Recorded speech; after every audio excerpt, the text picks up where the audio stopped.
आप सभी को मेरा नमस्कार, सबको मेरा प्रणाम। आज मैं दिल्ली के लोगों को और खासकर पूर्वी दिल्ली यमुना पार के लोगों को बहुत बहुत बधाई देना चाहता हूं कि ये दोनों शास्त्री पार्क और सीलमपुर के दोनों फ्लाईओवर आज से शुरू होने जा रहे हैं।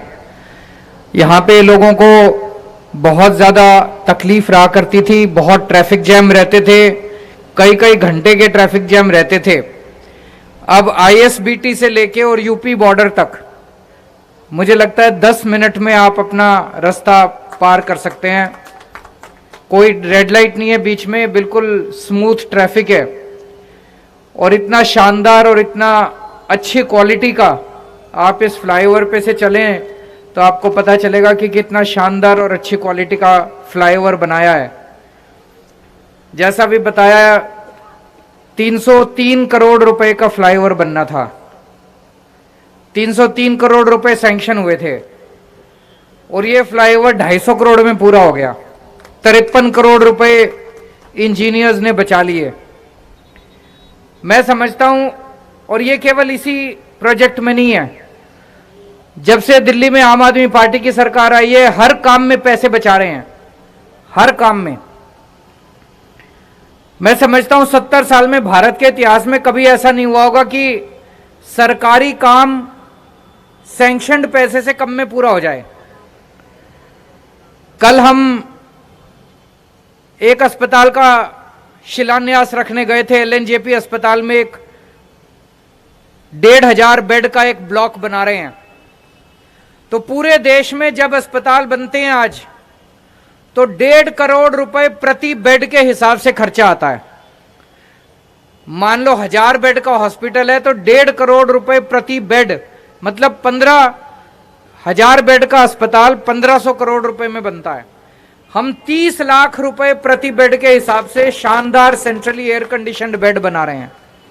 तो हर काम में पैसा बच रहा है। और ये पैसा क्यों बच रहा है? तो जैसे आज वाला फ्लाईओवर है, आज ये दोनों फ्लाईओवर हैं, 303 करोड़ रुपए सैंक्शन हुए, 250 करोड़ में बन गए। ये जो 53 करोड़ रुपए हैं, ये पहले नेताओं की जेब में जाया करते थे, ये रिश्वत के रूप में जाया करते थे, पैसे खाया करते थे। हम लोग पैसे खाते नहीं है, रिश्वत लेते नहीं है ठेकेदार से। हम लोग इंजीनियर को बुला के पैसे लेते नहीं है, हमने हफ्ते नहीं बांध रखे। वो सारा पैसा अब जनता का बचता जा रहा है। और ये जितना पैसा बचता है, उसी से हम लोगों ने आपकी सारी दवाइयां मुफ्त कर रखी हैं, बिजली मुफ्त कर रखी है, पानी मुफ्त कर रखा है, स्कूल अच्छे कर रहे हैं। ये जितना पैसा बचता जा रहा है, उसी पैसे से ये सारा दिल्ली के लोगों को सहूलियत हो रही है। पहले की जितनी सरकारें थी, किसी ने यमुना पार के ऊपर ध्यान नहीं दिया। यमुना पार के लोग, एक तरह से उनके साथ सौतेला व्यवहार हुआ। आज तक कोई मुख्यमंत्री जीतने के बाद यमुना पार के लोगों की तरफ नहीं आता था, उसने कभी ध्यान नहीं दिया। मैं मुख्यमंत्री बनने के पहले रहता ही यमुना पार में था, तो मुझे पता है यमुना पार के लोगों को क्या क्या दिक्कतें आती थी। इसलिए हमने इतनी सारी यमुना पार के लिए सिग्नेचर ब्रिज बना दिया। सिग्नेचर ब्रिज बनने के बाद कितने सहूलियत हो गई। अब ये वाले दोनों फ्लाईओवर बनने के बाद रोज सुबह शाम दफ्तर आने जाने वाले लोगों को खूब सहूलियत होगी और खूब तरक्की होगी यमुना पार के लोगों की। इसके अलावा यमुना पार में पिछले 4-5 साल में गली गली के अंदर इतनी सड़कें, इतनी गलियां बनवाई हैं, इतने सीवर डलवाए हैं, इतनी पानी की लाइनें डलवाई हैं। बहुत तरक्की हुई है पिछले 5 साल के अंदर यमुना पार में।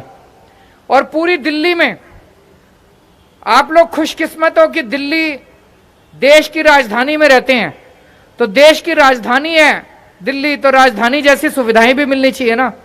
तो अब दिल्ली के लोगों को गर्व होता है कि हम दिल्ली में रहते हैं, राजधानी में रहते हैं। और पिछले 5 साल के अंदर इतनी सहूलियतें होती जा रही हैं दिल्ली के अंदर, एक के बाद एक इतनी सहूलियतें हो रही हैं। तो मैं फिर से पीडब्ल्यूडी के इंजीनियर्स को बधाई देता हूं।